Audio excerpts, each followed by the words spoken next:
పార్వతీదేవి సతీదేవిగా ఉన్నప్పుడు శరీరాన్ని దహించేస్తే యోగాగ్నిలో విడిచిపెట్టిన తర్వాత దిగంబరుడై తిరుగుతున్నాడు పరమశివుడు. ఆయన శరీరంలోంచి ఒక స్వేద బిందువు కింద పడింది. ఇది మళ్ళీ శివమహాపురాణ అంతర్గతంలోంచి చెప్తున్నాను. కింద పడితే కు అంటే భూమి, జ అంటే పుట్టినవాడు. భూమికి పిల్లవాడు పుట్టాడు ఆ చెమట బిందువులోంచి. దేవతల సృష్టి అంటే బ్రహ్మగారే సృష్టి చెయ్యక్కర్లేదు. దేవతలు రకరకాలుగా సృష్టి చేస్తారు. బ్రహ్మగారికి ఆవలింత వచ్చింది ఒకసారి, ఆవలించి ఇలా అన్నారు, జాంబవంతుడు పుట్టాడు.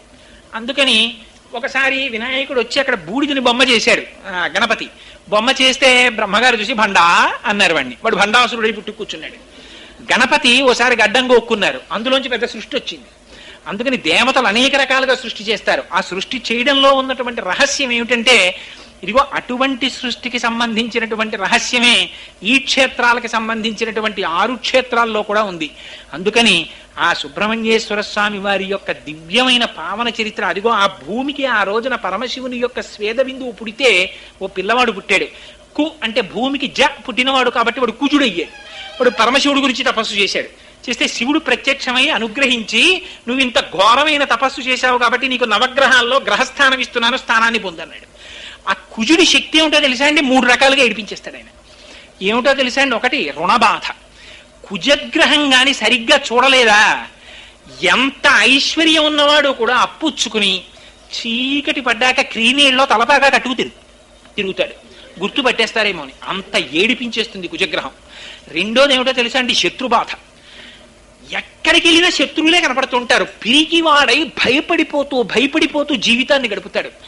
మూడవది ఏమిటో తెలుసా అండి? తన పక్కన నిలబడి తనని రక్షించవలసినటువంటి వాళ్ళ వల్ల రక్షణ పొందలేక శాంతిని కోల్పోతాడు.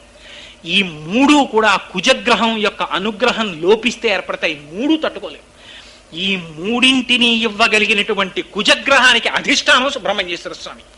సుబ్రహ్మణ్యేశ్వర స్వామి వారి పాదాలు పట్టుకుని ప్రార్థన చేస్తే కుజగ్రహం బాధించదు, వదిలిపెట్టేస్తుంది. దానికి ఒక్కటే మార్గం, వేరే మార్గం లేదు కుజగ్రహాన్ని తప్పుకోవడానికి.